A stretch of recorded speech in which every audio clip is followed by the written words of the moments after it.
এত তেল মশলা দিয়ে যদি আপনারা খাবার খান, আদৌ কি সেটি সাত্বিক আহারের তালিকায় পড়ে?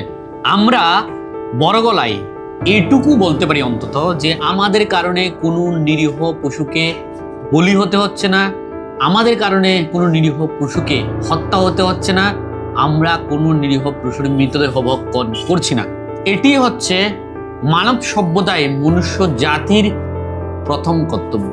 আপনি তেল মশলা বাড়িয়ে দিয়ে হলেও আপনার জিহ্বার তৃপ্তি এ সয়া চাপ, পনির কালিয়া, শাহী পনির, কাশ্মীরি আলুর দম এইসবের মাধ্যমে মেটাতে পারেন। নিরীহ পশুর উপর বর্বরতা, তাদেরকে হত্যা, তাদের মৃতদেহ ভক্ষণ অন্তত বন্ধ রাখুন। হ্যাঁ, আপনারা বলতেই পারেন যে আপনারা এত সুন্দর মশলাদার করে, এত ফ্লেভার করে রন্ধন করছেন, তাহলে সেখানে কি আর ভক্তির কিছু থাকে?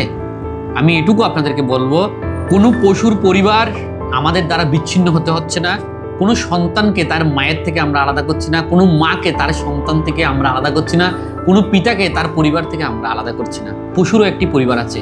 এই সমস্ত কিছু খেয়েও পৃথিবীতে বেঁচে থাকা যায়। নিরীহ পশুর উপর বর্বরতা, তাদেরকে হত্যা, তাদের মৃতদেহ ভক্ষণ করা থেকে বিরত থাকুন।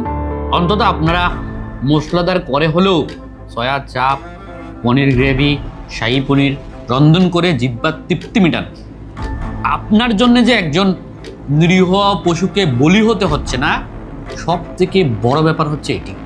সে আপনি সয়া চাপ খান, শাহী পনির খান, কাশ্মীরি আলুর দম খান, এটি ম্যাটার করছে না। বড় ম্যাটার করছে কি, আপনি একটি নিরীহ পশুকে, অবলা প্রাণীকে হত্যা করা থেকে বিরত থাকছেন। এটি হচ্ছে প্রকৃত জীবে দয়া।